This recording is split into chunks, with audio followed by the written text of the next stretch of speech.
napakabuti ng Diyos. Amen.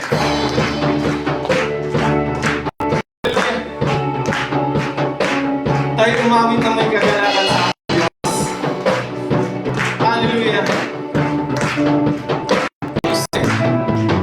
Open the eyes of my heart, Lord.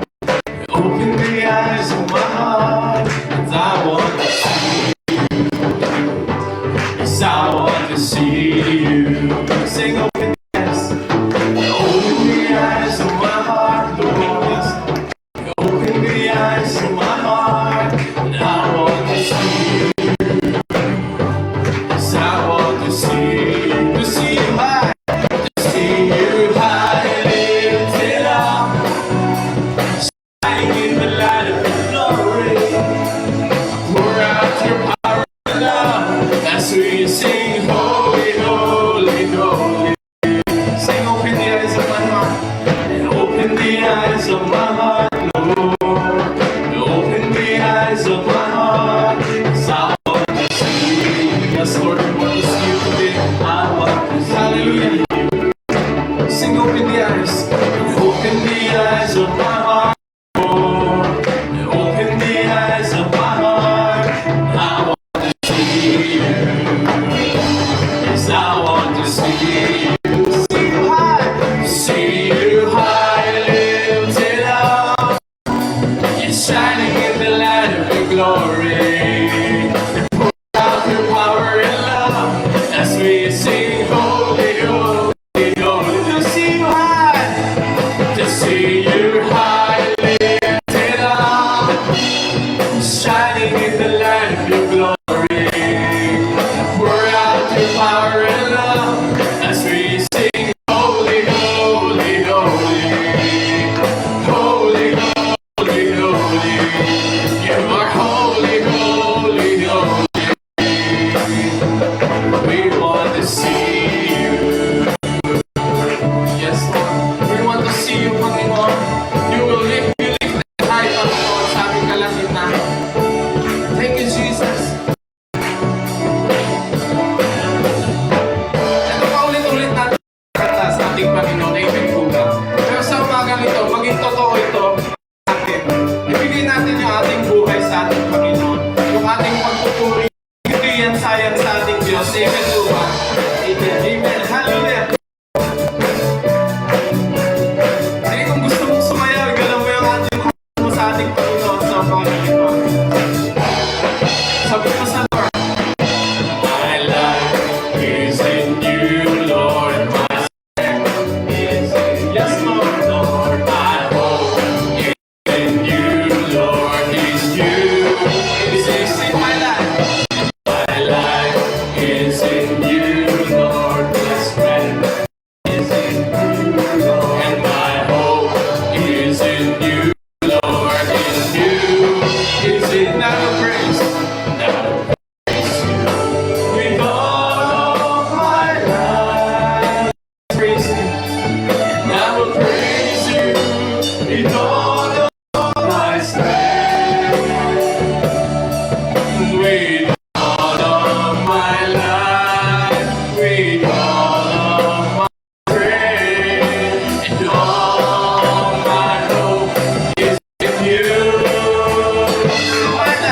My life is in you, Lord. My strength is in. Salamat po, Panginoon. Yes, Lord.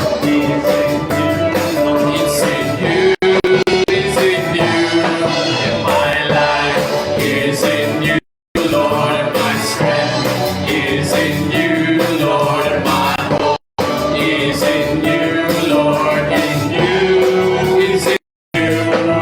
I will praise you with all of my life. We will praise you, Panginoon.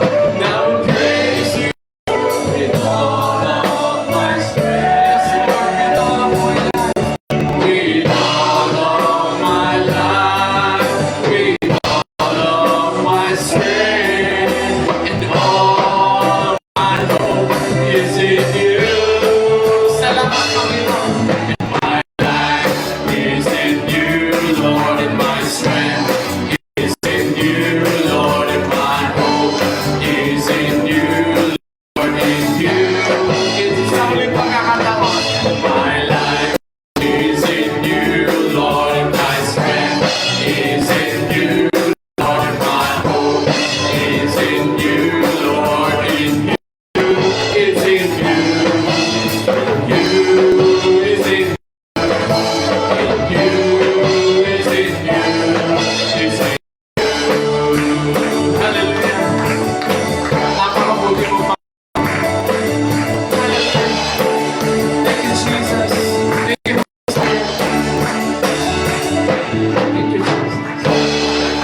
pag-asa ay sa iyo lamang, Panginoon. Sa iyo lamang ito matatagpo. And Lord, as we worship you this morning, Panginoon, may you purify our hearts. Katulad ng aming theme, Panginoon, may you refine our hearts. You are our refiner's fire. Ang aming buhay, Panginoon, ito po'y linisin mo. You refine it, Panginoon, because this life is for you and you alone, Panginoon. And all that we do, Panginoon, is all for your glory. Ito na ito, maging prayer natin ito sa ating buhay. Sabihin mo sa Panginoon, Lord, please purify my heart. Please cleanse me. Deep within me, please cleanse me from all my sin. Para magamit mo kami, Panginoon, for your kingdom, for you alone, Jesus. Salamat.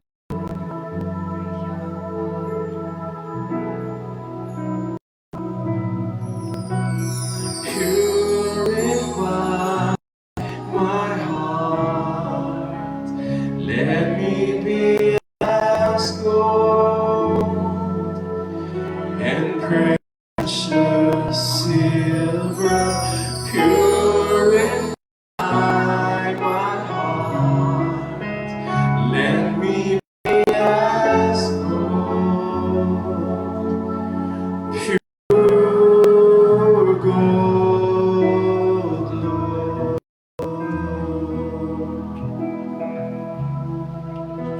Yes, you purify us, Panginoon. You purify our hearts, Panginoon. You say, purify my heart. Let me be as gold and precious silver. Purify my heart. Let me be as gold, pure gold, refined as fire. Yes. My heart's one desire is to be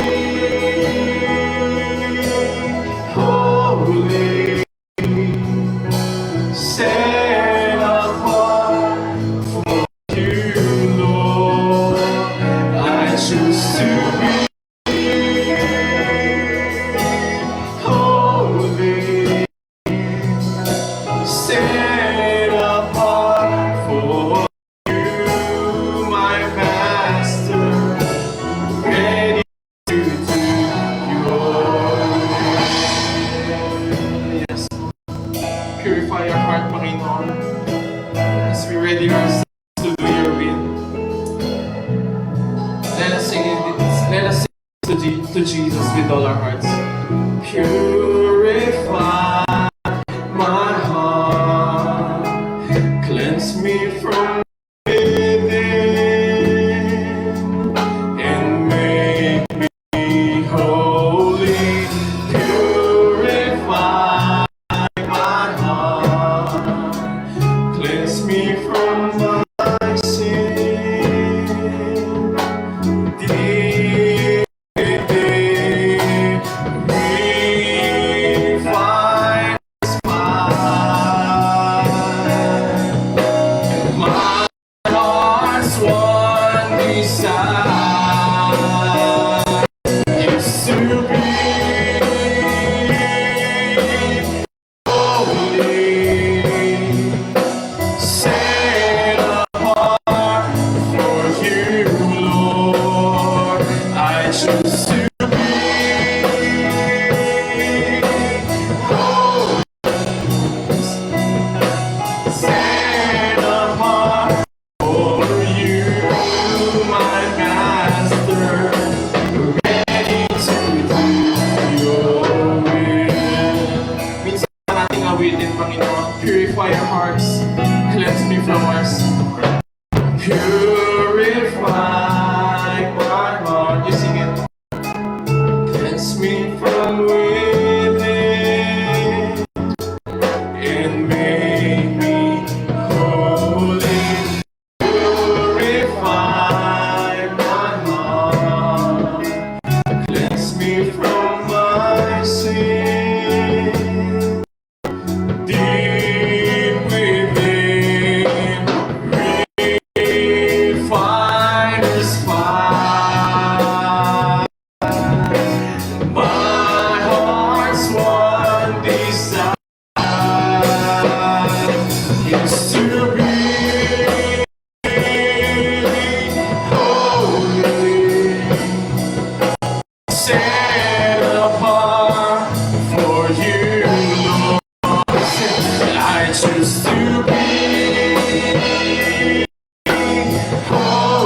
choose to be holy, set apart for you, my master, ready to do your will, ready to do your will. Ready to do your will.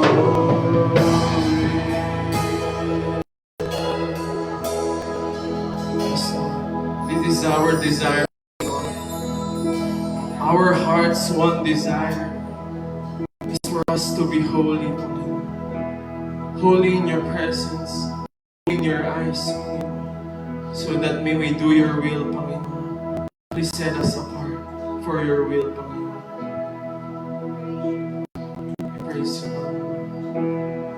We worship you today. We honor you. We thank you, Panginoon. For you are worthy. You are worthy. You are worthy to be praised.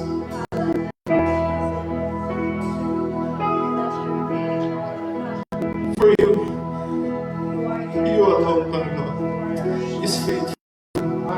You are faithful in our lives. And we continue to worship you, Panginoon. Ano man yung aming pinagdaraanan, Panginoon, we choose to be holy for you, Panginoon. For your glory, for you alone, Panginoon. All you, Panginoon. This is all because of you, Jesus. You're worthy to be praised. You're worthy to be honored. You're worthy of everything that we do. Worthy, Lord. You're worthy. You're worthy, Jesus.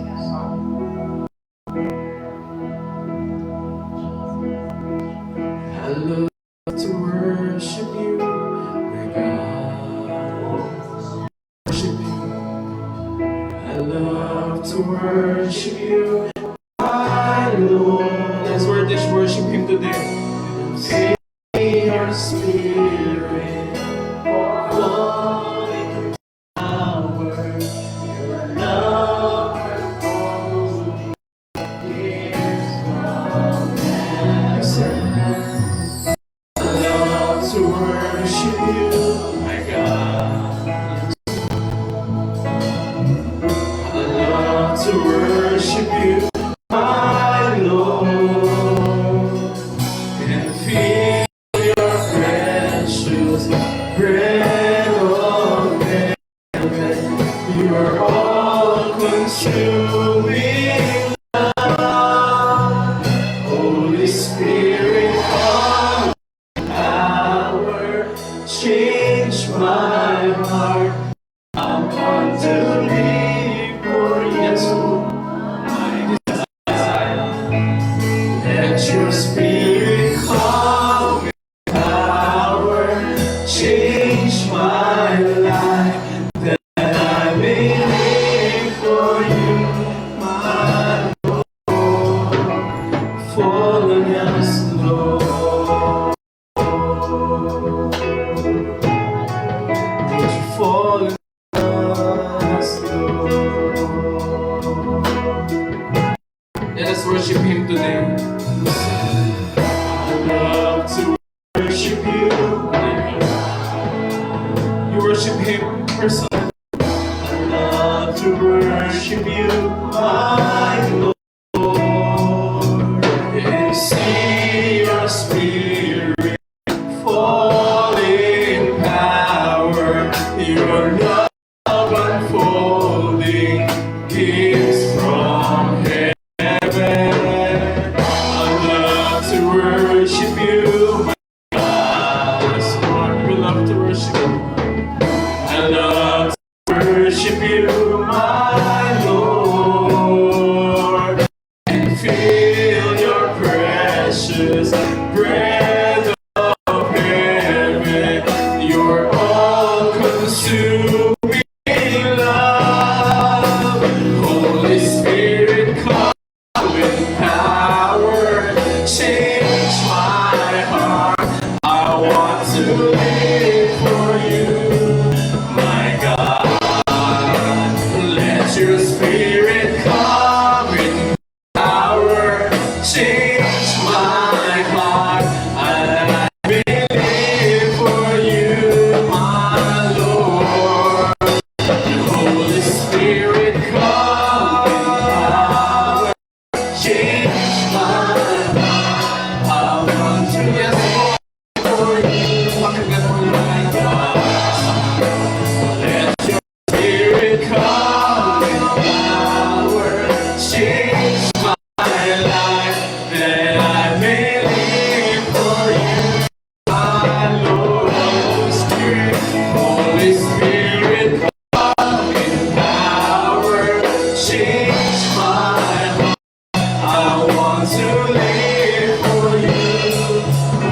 So I yearn for you, long to see you move.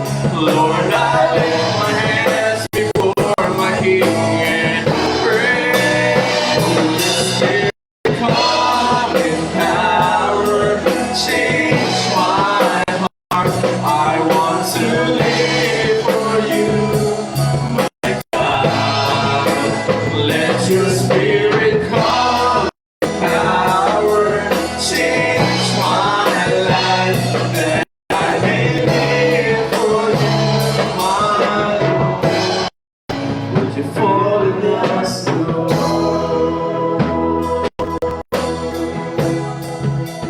Fall in us,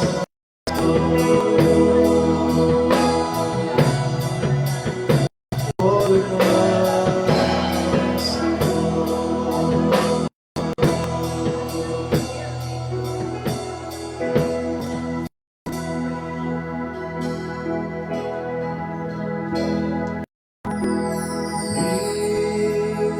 Fires fire, you sing.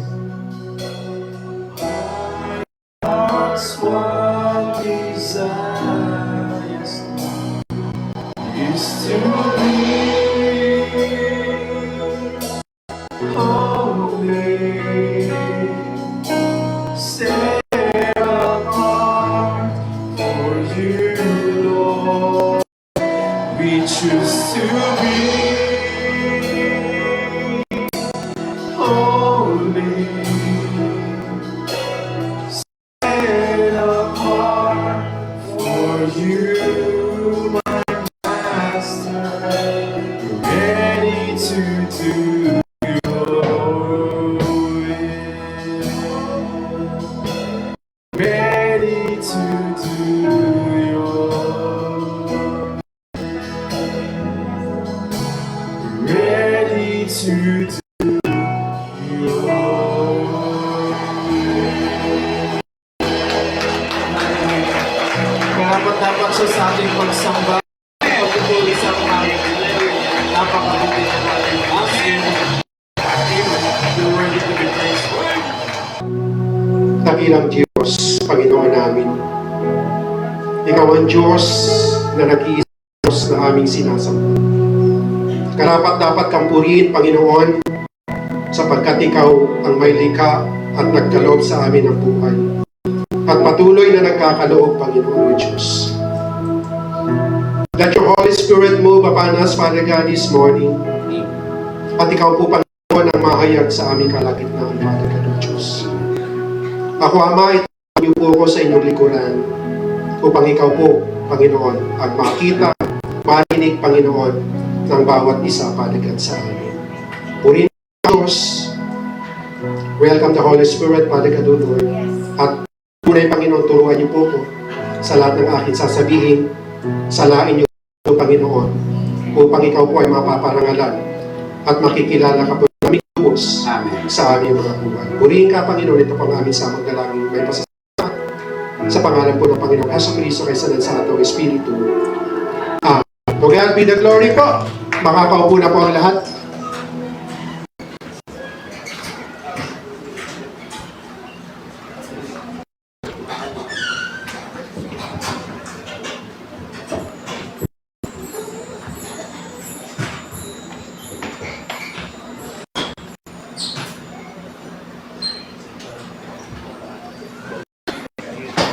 Good morning po.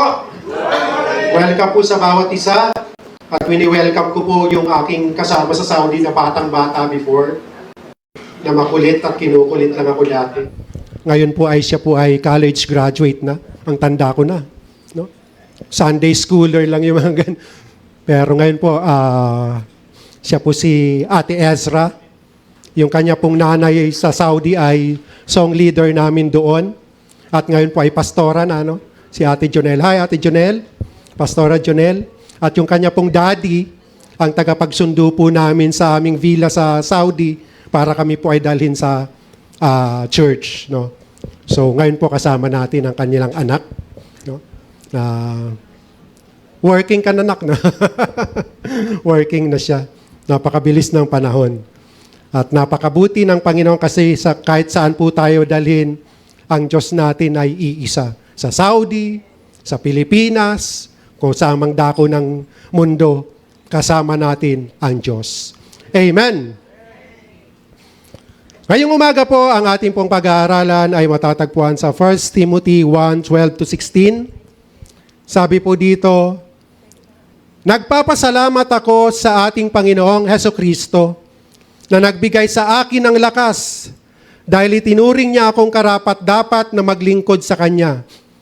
Kahit na noong unay nilapastangan, inusig at nilait ko siya, sa kabila nito'y nahabag sa akin ang Diyos sapagkat hindi ko nalalaman ang aking ginagawa noong ako'y hindi pa sumasampalataya. Pinasagana sa akin ang kagandaang loob ng ating Panginoon at ipinagkaloob niya sa akin ang pananampalataya at pag-ibig na natagpuan sa ating pakikipag-isa kay Kristo Jesus. Totoo ang pahayag na ito at dapat paniwalaan ng lahat. Si Kristo Jesus ay dumating sa sanlibutan upang iligtas ang mga makasalanan. At ako ang pinakamasama sa kanila. Ngunit akong pinakamasama ay kinahabagan upang ipakita ni Kristo Jesus sa pamamagitan ko ang kanyang lubos na pagtsatsaga at upang ito'y maging halimbawa sa mga sasampalataya at bibigyan ng buhay na walang hanggan. To God be the glory po. Magandang umaga po muli sa inyong lahat. Last Sunday po ay pinagdiwang natin ang ating pong anniversary at ang naging tema po natin ay ang from repair to refining, being molded for God's greater glory. No? Ang pagdadalisay po ng Diyos ay hindi po natatapos habang tayo ay nabubuhay. Patuloy tayong inuhubog, patuloy tayong dinadalisay ng Diyos upang mas lalo tayo maging kagamit-gamit sa Kanyang kaluwalhatian. Kahit sino ka pa, anuman ang iyong nakaraan, lahat ng ito ay kayang dalisayin ng ating Panginoon. Ang ating buhay ay nilantulad ng Diyos sa isang ginto, sa isang pila kung papaanong pinapadaan sa mainit upang matanggal yung mga dross, no? Yung mga impurities doon po sa gold and silver. Ang pagkakaiba nga lang po ng pagdadalisay ng ginto at pilak, ito po'y pinadadaan sa apoy, ito po'y pagdadalisay na tumutukoy po sa pisikal. Pisikal na proseso, at habang yung ating pong pagdadalisay sa atin ng Panginoon, ito po ay tumutukoy sa spiritual na proseso. Ang Diyos ay may kakayang makita po yung ating mga tunay na kalagayan.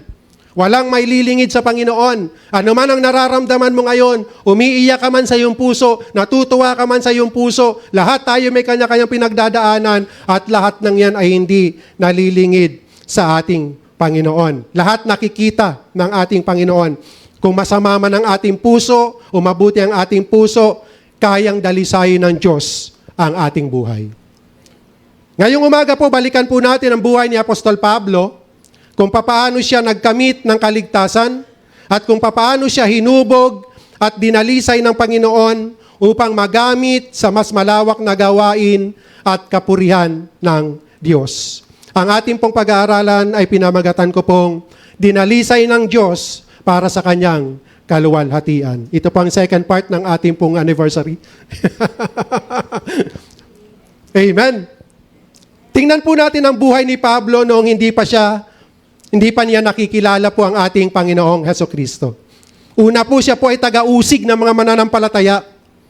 Bago ang kanyang pagbabagong loob, ang kanya pong pangalan ay si Saulo o Saul at naging Pablo. Siya po ay kilalang-kilala sa pag-uusig ng mga unang Kristiyano ng kanyang kapanahunan.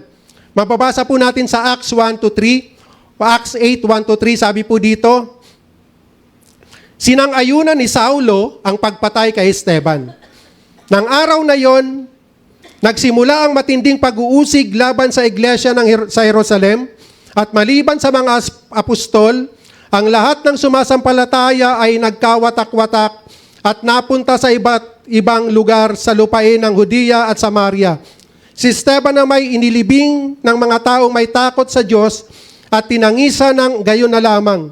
Samantala, sinikap ni Saulo na wasakin ang iglesia, Pinasok niya ang mga bahay-bahay at kanyang kinakaladkad at ibinilanggo ang mga sumasampalataya, maging lalaki o babae. Tingnan po natin ang buhay ni Apostol Pablo bago siya naging si Apostol Pablo. Siya po ay si Saulo. Matindi po yung pag-uusig niya sa mga unang Kristiyano. At dito po, siya po ay naging saksi kung paano pinatay si Esteban. Isa po siya sa kasama roon. Nakikita po natin dito. At sa Acts 9:1-2 po, ganito pong sinasabi. Samantala, patuloy ang pagbabanta ni Saulo na maipapatay ang mga alagad ng Panginoon. Lumapit siya sa pinakapunong pari ng mga Hudyo at humingi ng mga sulat para sa mga sinagoga sa Damasco upang madakip niya at madala sa Jerusalem ang sino mang lalaki o babae na matagpuan niya roon kaanib sa daan ng Panginoon. No? Nakita natin, bago siya naging apostol, pinakita rito sa banal na kasulatan kung papaano ang buhay ni Apostol Pablo, siya po ay taga-usig. No? Taga-usig ng mga sumasampalataya. Ano pa yung kanyang buhay noon? Siya po ay nabubuhay para sa sariling lakas at karangalan. No? Ang kanyang mga ginagawa ay para sa sarili niyang karangalan. Pagsunod sa kautusan at tradisyon, hindi para sa kaluwalhatian ng Diyos.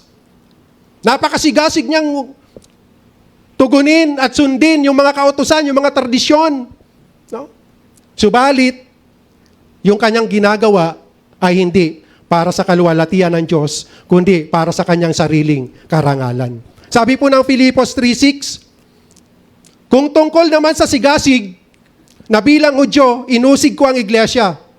Walang maipipinta sa akin pagdating sa pagsunod sa kautusan. No? Ito po yung, nung siya po ay si Apostol Pablo na nagte-testify siya kung papaano inusig niya, no? Yung mga iglesia. At sabi niya, walang maipipinta sa akin pagdating sa pagsunod sa kautusan. Napakasigasig niya. Na yung akala niya, yung kanyang ginagawa ay para sa Panginoon. Subalit, hindi niya nakikita na yung kanyang ginagawa ay ginagawa niya para sa kanyang sariling karangalan. No? Ano pa yung pangatlo? Mataas ang tingin niya sa kanyang sarili. Napakalaki at taas ang kanyang tingin. Sabi po ng Acts 22, 3-5, sabi po dito, ako'y isang Hudyong ipinanganak sa Tarso, sa lalawigan ng Cilicia, ngunit lumaki rito sa Jerusalem. Ang aking guro ay si Gamaliel, at buong higpit niya akong tinuruan sa kautusan ng ating mga ninuno. Ako'y masugid na naglilingkod sa Diyos. Di ba? Akala niya, ganun kasyudhi ang kanyang paglilingkod sa Diyos. Sabi niya, ako'y masiding naglilingkod sa Diyos. Tulad ninyong lahat ng narito ngayon, inusig ko at ipinapatay ang mga sumusunod sa daang ito. Ipinaggapos ko sila at ipinabilanggo, maging lalaki o maging babae. Makakapagpatotoo tungkol dito ang pinakapunong pari, ang buong kapulungan ng mga matatandang pinuno ng bayan. Binigyan pa nga nila ako ng mga sulat para sa mga Hudyo sa Damasco. Kaya pumunta ako roon upang dakpin ang mga kaanib ng daang ito at dalhin sila rito sa Jerusalem ng nakagapos upang parusahan. Sinusunod ko ang Diyos, sabi. Pero hindi niya alam yung kanyang ginagawa ay taliwas sa kalooban ng Diyos. Ganong kalaki ang pagtingin niya sa kanyang sarili. Aral ako kay Gamaliel. Alam ko ang lahat ng kautusan. Sinusunod ko, Panginoon. Ganon po yung buhay ni Pablo. No? Naroon po yung kanyang matinding pagtingin sa kanyang mga achievements. No? Minsan, ganun tayo. Akala natin yung mga achievements natin dahil sa ating lakas, dahil sa ating talino, dahil sa magaling tayo. Di po ba? Ano pa po? Masigasig sa pagsunod sa kautusan, ngunit walang tunay na relasyon kay Kristo. Masigasig sa pagsunod sa kautusan, ngunit walang tunay na relasyon kay Kristo. No? Subalit, lahat ng ito ay binago ng Diyos. Lahat ng kanyang tingin sa kanyang sarili, lahat ng bagay na ginagawa niya na akala niya sa Panginoon, lahat ng ito ay binago ng Diyos sa kanyang buhay. Mga kapatid, maaaring tayo ay may mga pinagdadaanan sa buhay. Subalit ang Diyos ni Saulo o ni Pablo ay isang Diyos na pinaglilingkuran natin ngayon. Kung papaanong si Pablo o si Saulo ay hinubog ng Diyos, dinalisay ng Panginoon, mula roon sa walang kwentang buhay, tungo sa isang kagamit-gamit na buhay para sa totoong kapurihan ng Diyos. Tingnan po natin yung mga pagbabagong naganap sa buhay ni Pablo. Una po dito, yung direktang pagpapakilala ng Panginoong Yesus kay Pablo. No? On the way to Damascus, no, Paul encountered Jesus Christ. No? Isang makapangyarihang pagtatagpo kay Jesus ang nagpabago sa buhay ni Saulo. Sabi po sa Acts 9:3-6, naglakbay si Saulo papuntang Damasco at nang siya'y malapit na sa lungsod, biglang kumislap sa paligid niya ang isang nakakasilaw na liwanag mula sa langit. Natumba siya sa lupa at narinig niya ang isang tinig na nagsasabi, "Saulo, Saulo, bakit mo ako inuusig?" "Sino kayo, Panginoon?" tanong niya. "Ako si Jesus, ang iyong inuusig."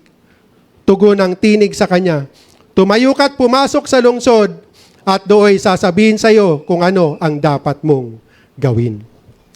Ang purpose ni Saulo, pumunta sa Damasco para usigin, no, igapos, ibilanggo, patayin yung mga unang Kristiyano na may pananampalataya kay Kristo. Subalit, yung plano ng Diyos ay iba sa kanyang plano. At dito po, nagpakilala sa kanya ang Panginoong Hesukristo. Mga kapatid,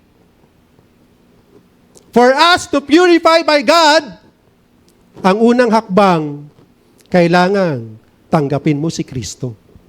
Kailangan kilala mo si Kristo. Hindi ka mapupurify, hindi ka magagamit ng Panginoon without knowing who is Jesus Christ in your life. Without personal relationship with Christ. Masigasig si Pablo, pero hindi niya kilala si Kristo. But dito, on the way to Damascus, nagpakilala si Kristo sa kanya. At anong unang ginawa ng Panginoong Yesus?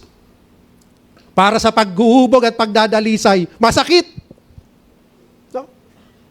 Biruin mo to. Inalis ng Panginoong Yesus ang pisikal na paningin ni Pablo. Nabulag si Pablo o si Saulo. No? Binulag siya ng Panginoon sa pisikal upang makita niya ang katotohanan tungkol sa Diyos dahil nabulag siya sa masidhing pagsunod sa kautusan na pangrelihiyon. Inalis ng Panginoon yung paningin niya sa pisikal upang makita niya sa kanyang espiritual na mali pala yung kanyang sinusunod. Hindi para sa Panginoon yung kanyang ginagawa. No? Masakit di po ba? Hindi po simple ang pagsunod sa Panginoon. Akala natin, sabi ko, lagi kong inuulit pag nandito ako, being a Christian is so simple. Just receive Jesus Christ as your Lord and Savior and then ligtas na ako. Pero ang sabi po ni Pablo, work out your own salvation. Hindi po sa mabubuting gawa, no? But to receive Christ as your Lord and Savior, and then ilalakad mo sa iyong buhay yung buhay na binago ng Panginoon. Di po ba? Sabi po ng Acts 9:7-8, natigilan at hindi makapagsalita ang mga kasama ni Saulo nang marinig nila ang tinig, ngunit wala naman silang makitang nagsasalita. Tumayo si Saulo at pagmulat niya ay hindi na siya makakita, kaya siya'y inakay ng mga kasama niya at dinala sa Damasco at hindi siya nakakita sa loob ng 3 araw at hindi rin siya kumain at uminom. Ang kanya pong pagiging bulag pagkatapos ng pangyayari ay sumisimbolo ng kanyang espiritual na pagkabulag. na nagpapakita na kailangan niya ng Diyos mula sa pagkontrol sa kanyang sariling buhay. Natutunan po ni Saulo na sumunod sa Diyos at isuko ang kanyang buhay sa Diyos. At tunay na masunod niya kung gaano kasigasig yung kanyang ginagawa na pagsunod sa kautusan. Dito, nung ma-encounter niya si Jesus Christ, lahat ng yun ay nabago sa kanyang buhay. Ano po ba yung mga prosesong pinagdaanan ni Pablo para siya po ay madalisay at magamit ng Diyos ang kanyang buhay sa kaluwalhatian ng ating Panginoon? Hindi naging madali ang buhay po ni Pablo. Matapos ang kanyang pagbabagong loob o pagbabalik loob sa ating Panginoon, ginamit ng Diyos ang iba't ibang pagsubok upang hubugin at dalisayin siya. Katulad po ng kwento ng ating pong guest speaker last Sunday, di po ba? Si Pastor Jed. Sabi niya, ako na yata pinakamasama rin. Walang kwenta ang buhay ko. Subalit, nang kumilos ang Diyos, lahat ng ito ay nabago. Hindi madali ang paghuhubog ng Diyos. Minsan may mga pinagdadaanan tayo sa ating buhay, akala natin napakalayo ng Diyos. Subalit ang lahat ng nararamdaman natin, ito isang daan ng Panginoon o pamamaraan upang hubugin tayo at dalisayin upang makita natin lalo na kailangan natin ng Diyos sa ating buhay. Ano po ba yung mga paghuhubog ng Panginoon sa buhay ni Pablo? Mga paghihirap at persecution. Dati siya yung nagpe-persecute. Nung tinanggap niya si Kristo, na makilala niya si Kristo, siya na yung pinipersecute. Lord, bakit ganun? No? Kung kailan kita nakilala at susunod ako sa iyo, gayon ko pa nararanasan ng lahat ng ito. Subalit, hindi po nagtanong ng ganun si Pablo. No? Ano po yung mga naranasan niya? No? Nakaranas siya ng mga pambubugbog. Kung ano yung ginagawa niya, ginawa rin sa kanya. What you sow is what you reap. No? Pagkakabilanggo, pagkawasak ng barko. Sabi po ng 2 Corinthians 11:23-31, sabi po dito, sila ba'y mga lingkod ni Kristo? Mas mabuti akong lingkod ni Kristo kaysa kanila. Para akong isang baliw na nagsasalita ngayon. Higit ang aking pagpapagal kaysa sa kanila. Mas maraming beses akong nabilanggo, hinagupit ng napakaraming beses, at madalas na nabingit sa kamatayan. 5 beses akong tumanggap ng 39 na hagupit mula sa mga Hudyo. 3 ulit kong naranasang hagupitin ng mga Romano at minsang pinagbabato. 3 beses kong nararanasang mawasak ang barkong aking sinasakyan at minsay buong araw at gabi akong lulutang-lutang sa dagat. Sa malimit kong paglalakbay, nalagay ako sa iba't ibang panganib, sa mga ilog, sa mga tulisan, sa aking mga kababayan, sa mga hintil, mga panganib sa lungsod, sa ilang, sa dagat, sa mga huwad na kapatid. Naranasan ko rin ang labis na hirap at pagod, malimit na pagpupuyat at matinding gutom at uhaw. Naranasan ko ang ginawin, ngunit wala man lamang maibalabal. Bukod sa lahat ng ito, ay araw-araw kong pinapasan ang mga alalahanin para sa lahat ng mga iglesia. Kapag may nanghihina rin ako, at kapag may nahuhulog sa pagkakasala, labis ko itong ikinagagalit. Kung kailangan kong magyabang, ipagyayabang ko ang mga bagay na nagpapakita ng aking kahinaan. Hindi ako nagsisinungaling. Alam yun ng Diyos at Ama ng Panginoong Hesus. Purihin siya magpakailanman. Ano po yung napansin nyo dito kay Pablo? Sa lahat ng hirap na pinagdaanan niya, dahil kilala niya na si Kristo, ano yung pinagmamayabang niya ngayon? Yung kanyang kahinaan para sa karangalan ng Diyos. Napakahirap. Biruin mo ilang hagupit. Nabingit sa kamatayan. Subalit, totoo yung pagkakilala niya sa ating Panginoong Hesukristo. Nung makilala niya, hindi niya tinalikuran ng Panginoon. Mga kapatid, imagine natin yung buhay ni Pablo sa paghuhubog ng Diyos. Tayo, napakasimple pa lang. lumalayo na tayo sa Diyos. Pero si Pablo, sa tindi ng pagsubok na naranasan niya, lalo siyang nagpatuloy sa ating Panginoon. Sa bawat pagsubok, natagpuan niya ang lakas sa biyaya ng Diyos. Ginamit ng Diyos ang mga pagsubok na ito sa buhay ni Pablo upang siya ay dalisayin. Upang mas lalong lumalim ang kanyang pagkakaunawa tungkol sa Diyos at hindi siya manangan sa sarili niyang lakas at kakayahan. Sabi po ng Filipos 4:11b to 13, natutunan ko ng masiyahan, maging anuman ang aking kalagayan. Alam ko kung paano maghikahos, alam ko rin kung paano managana, natutunan ko na ang sikreto kung paano masiyahan sa anumang kalagayan sa buhay. Ang mabusog at ang magutom, ang managana o ang maghirap, ang lahat ng ito'y magagawa ko dahil sa lakas na kaloob sa akin ni Kristo. Purihin ang Panginoon, palakpakan natin ang Panginoon. Dati ang yabang niya. Hinahabol niya yung mga iglesia. Subalit ngayon, sa hirap at ginhawa, lahat naranasan niya, managana, magutom, subalit ang sabi niya rito, ang lahat ng ito'y magagawa ko dahil sa lakas na kaloob sa akin ni Kristo. Amen? Mga kapatid, may pinagdadaanan po ba tayo? Ang sabi dito, sa lakas na kaloob ni Kristo, lahat ng yan ay mapagtatagumpayan mo. Just surrender your life to our Lord. At hayaan natin kumilos ang buhay sa buhay natin ng Panginoon. Ano pa yung naranasan ni Pablo? Thorn in the flesh. Mayroon siyang dinaramdam sa kanyang pisikal na katawan. Sabi po ng 2 Corinthians 12:7 to 10.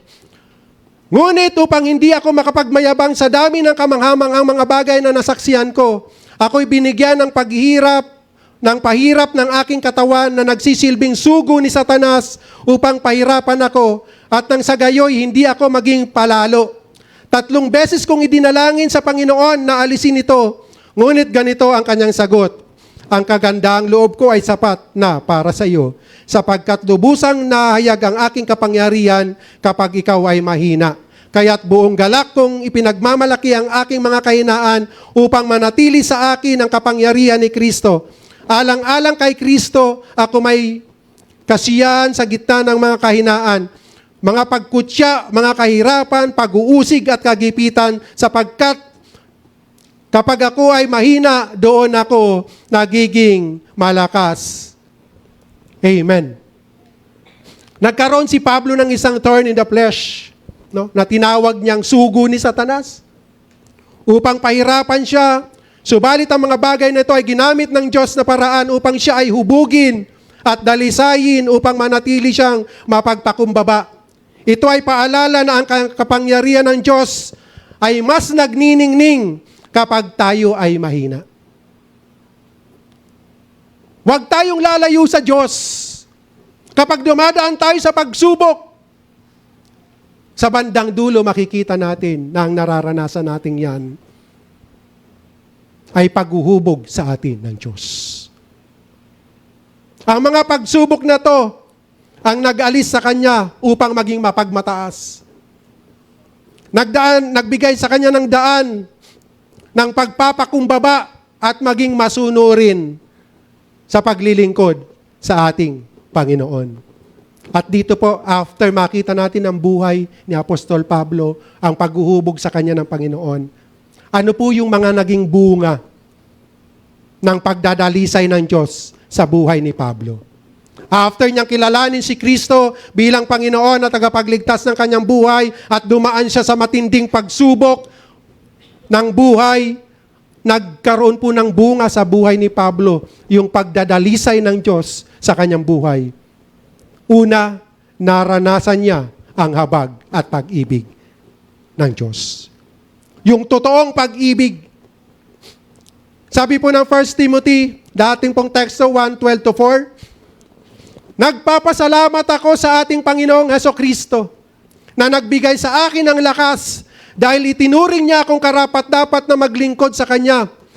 Kahit noong unay nilapastangan, inusig at nilait ko siya. Sa kabila nito ay nahabag sa akin ng Diyos sapagkat hindi ko nalalaman ang aking ginagawa noong ako'y hindi pa sumasampalataya. Pinasagana sa akin ang kagandang loob ng ating Panginoon at ipinagkaloob niya sa akin ang pananampalataya at pag-ibig na natatagpuan sa aking pakikipag-isa kay Kristo Jesus. Amen. Sabi niya, ako na yung pinakamasama, subalit naranasan ko ang habag ng Diyos. At lahat ng ito ay natagpuan ko sa pamamagitan ng pakikipag-isa kay Kristo. Amen? Lahat po ng nararanasan natin, magagamit natin yan as a testimony for others. Ito po yung sinasabi, tinetestify ni Apostol Pablo kay Timoteo ng lahat ng naranasan niya. Ako na pinakamasama sa mga makasalanan, sabi niya. Subalit, ang kahabagan ng Diyos ay naranasan ko sa aking pakikipag-isa kay Kristo. Kapag ikaw ay tunay na may relasyon kay Kristo, anuman ang pagdaanan natin, mapagtatagumpayan natin yan sapagkat lahat ng nakipag-isa kay Kristo ay hindi hahayaan ng Diyos sa ganong kalagayan. Amen? Naranasan niya ang habag at pag-ibig ng Diyos. Pagdadalisay, naunawaan niya, hinuhubog siya ng Diyos. At sa pagdadalisay na yon, masakit minsan ang nararanasan niya, subalit hindi siya tumigil sapagkat kilala na ang Diyos na yung kanyang ginagawa, kung papaano siyang nag-uusig noon, kahit usigin siyang pabalik, sa pagkakilala niya sa Panginoon, ay nagpatuloy po siya. Pangalawang bunga ng pagdadalisay ng Diyos. Naunawaan niya na ang tunay na kaligtasan ay kay Kristo lamang matatagpuan at hindi sa pagsunod sa mga tuntunin, sa mga utos ng mga relihiyon. Diyos ko po, pag nag-social media ka ngayon, bumabaha ng mga debate ng iba't iba. Kami ang maliligtas. Si Kristo'y tao. Hindi tao si Kristo. Grabe po ngayon. Pero, ang katotohanan ng kaligtasan, wala sa pagpasok sa reliyon. Tingnan mo si Apostol Pablo.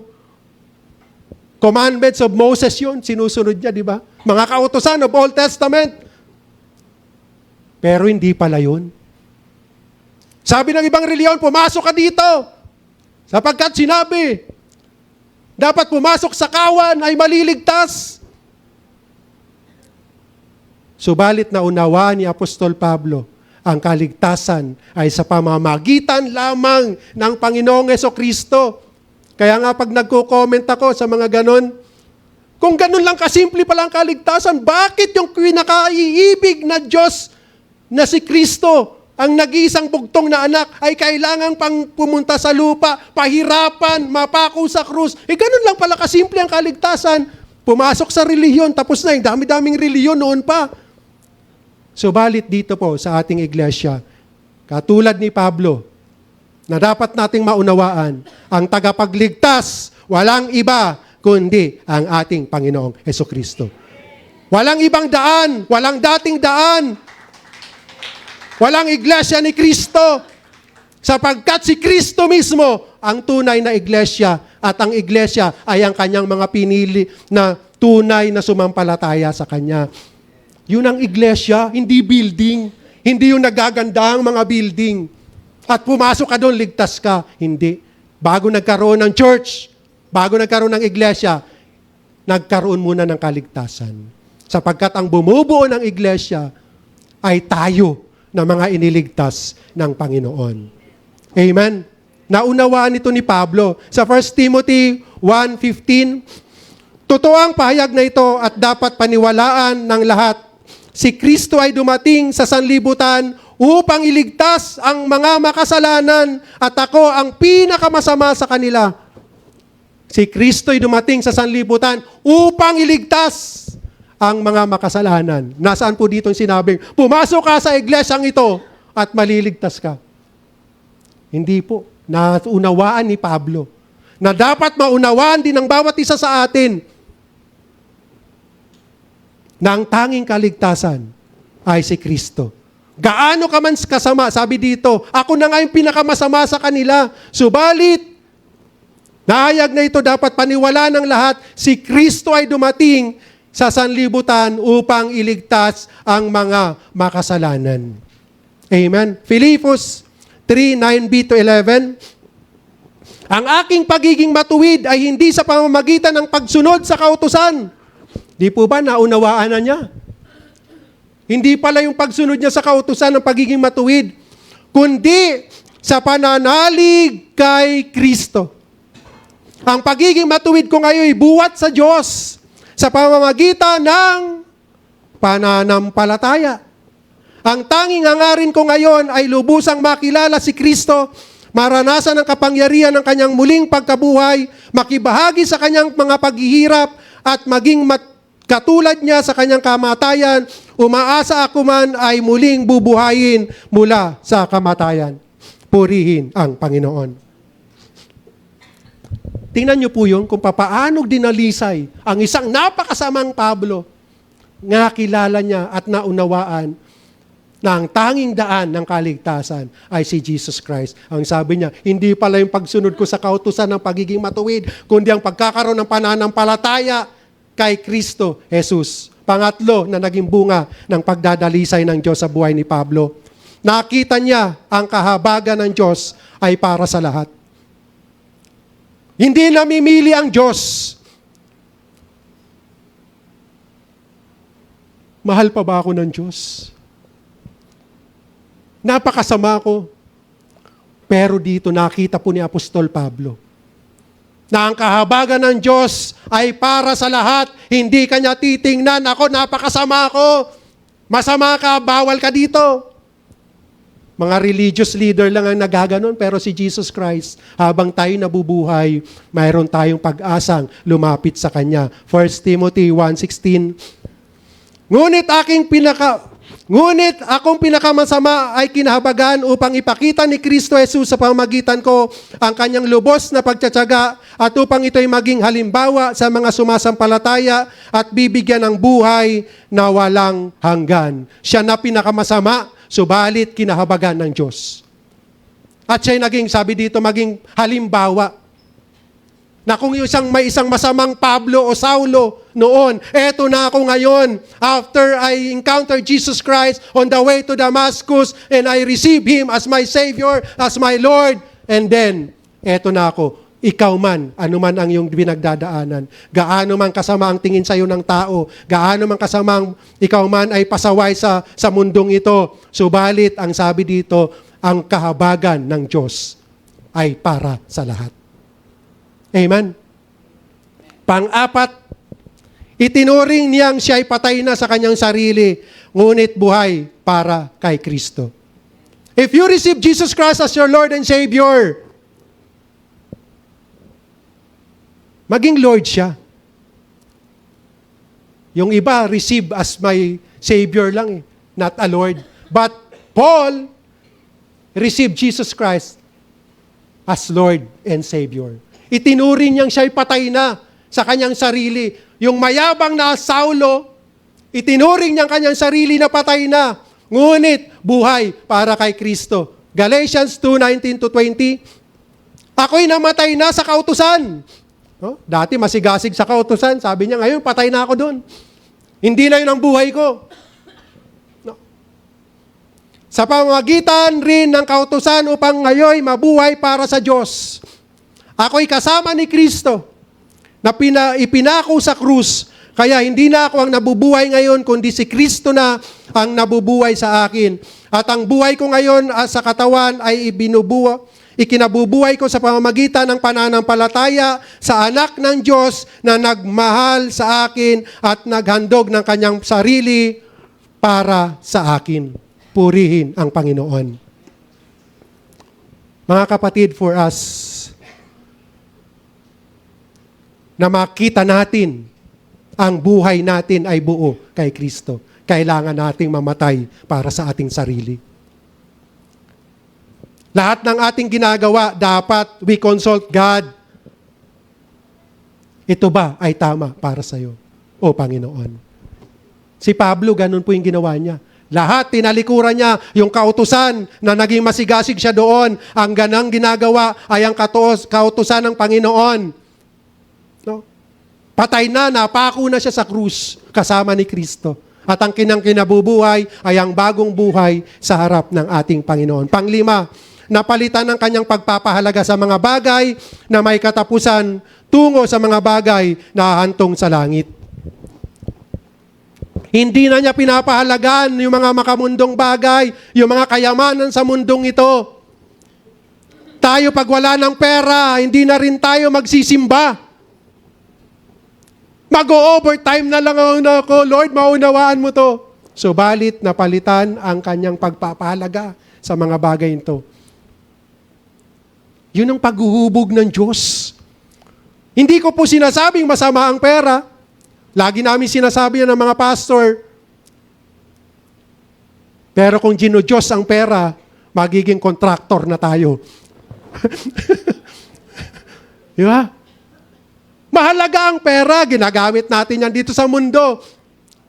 Pero, lahat ng biyaya sa Diyos nagmumula. Yun ang naunawaan ni Pablo. Ang sabi niya sa Filipos 3:7-8, ngunit dahil kay Kristo, ang mga bagay na pinahalagahan ko noon ay itinuring kong walang kabuluhan. Walang kabuluhan ngayon. Oo, itinuring kong walang kabuluhan ang lahat ng bagay bilang kapalit na lalong mahalaga ang pagkakilala kay Kristo Jesus na aking Panginoon. Ang lahat ng bagay na ipinapalagay kong walang kabuluhan ay itinuring kong basura. Makamtan ko lamang si Kristo. Dito ko po naunawaan na sinasabi nila doon sa pagdinig sa Senado at saka sa Congress. Nagdadala kami ng basura. Pero si Pablo, itinuring niyang basura. Pero yung mga nakaupo, yung basura yon sa kanila ay mahalaga. Sapagkat hindi nila nauunawaan kung sino si Kristo sa kanilang buhay. Ang nakakalungkot nga lang, minsan may mga Christian na nandun nakaupo, dinadaig din ng tukso ng kayamanan ng mundo. Nakakalungkot. Pero si Pablo, lahat ng ito, itinuring niyang basura. Yung sinasabi niya, aral ako kay Gamaliel, matalino ako, masigasig ako. Subalit ng lahat ng yun, tinalikuran niya, alang-alang kay Kristo. Pang-anim, na naging bunga ng pagdadalisay ng Diyos sa buhay ni Pablo, nakita ang liwanag ni Kristo sa kanyang buhay. Yung manifestation of the light of Jesus Christ, nagmamanifest sa buhay ni Pablo. Sabi po ng 1 Corinthians 11:1, kaya nga, tularan ninyo ako, gaya ng pagtulad ko kay Kristo. Di po ba yung manifestation ng buhay to be like Jesus Christ? Kaya ba nating sabihin sa mga oras na to, oy kapatid, imitate me as I imitate Christ? Natahimik tayo, no? Subalit si Pablo po, kaya niyang sabihin, imitate me as I imitate Christ. Kasi after niyang makilala si Jesus Christ, lahat, sabi niya, tinalikuran niya, lahat ng mayroon siya, itinuring niyang basura, makamtan lamang niya si Kristo. Kaya nga, may karapatan siyang sabihin sa kanyang mga tinuturuan, imitate me as I imitate Christ. Bakit? Sabi niya nung una natin binasa, nakasama na ako ni Kristo na napako sa krus. Yung buhay ko ngayon ay hindi na ang buhay ko dati. Namumuhay na ako sa pamamagitan ng buhay ng ating Panginoong Hesukristo. Nagliliwanag sa ating buhay after we receive Jesus Christ as a Lord and Savior, see to it na yung buhay natin ay nabago and the light of Jesus Christ ay nagmamanifest sa atin. Katulad yung ating mga nakaraang anniversary na we are the light of this world. Ang isang liwanag na yan, kapag nalagay ka sa isang trabaho o o sa gobyerno lalo na at ang mga kasama mo doon ay nangungurakot, dapat ikaw ay nag-iisang nagliliwanag sapagkat ang liwanag na dala mo ay si Kristo. Amen. Huwag tayong madidimlan ng karami ng mga pera. Pag halimbawa kung sino mang tatakbo sa inyo, no, sa gobyerno o nagtatrabaho sa gobyerno, magliwanag si Kristo sa buhay ng bawat isa sa atin. Amen. Katulad ni Ate Jane sa government yan. No? Busy ako eh. Nagpapak ng mga sabi ko nga, ano yan, Ate Jen, yung 500 ba yan? Na pang Noche Buena. No? Amen. Magliwanag. Nakikita ang liwanag sa buhay ni Pablo. Yung pagdadalisay ng Diyos, lahat ng yung mga dross, impurities in the life of Paul, napalitan po ito ng isang nagniningning na liwanag ng manifestation ng isang buhay na binago ni Kristo. Pangpito, naging masigasig siya sa paglilingkod sa Diyos tungo sa hangganan. Tungo sa hangganan. Habang nabubuhay tayo, habang humihinga tayo, maging katulad tayo ni Pablo na ang paglilingkod natin sa Panginoon, tungo sa hangganan, walang hihinto sa gitna, kundi tungo sa pangwalang hanggang buhay. Philippians 3:13-14, mga kapatid, hindi ko pinapalagay na nakamit ko na to. Ngunit isang bagay ang ginagawa ko, habang nililimot ko ang nakaraan at sinisikap na marating ang layunin, nais kong makamtan. Nagpupunyagi ako patungo sa hangganan upang makamtan ang gantimpala ng pagkatawag sa akin ng Diyos sa pamamagitan ni Kristo Jesus, ang buhay na nasa langit. Hello? Dati, dami nating kasama. Bago ako mag-abroad, may sariling worship service ang young people. Almost half of this church. At yung iba ay nakikita ko na lang sa kalsada. Yung isa nakasalubong ko. Kapatid, anniversary natin. Dalhin mo uli yung mga kapatid. Yes po, Pastor. Pero pagdating ng anniversary, wala pa rin. Tapos nakita ko nag-happy-happy ng kanyang mga bagong barkada. Nakakalungkot. Subalit, ang totoong naglilingkod sa Panginoon, katulad ni Pablo, after he encountered and received Jesus Christ sa kanyang buhay, ang sabi niya, tungo sa hangganan.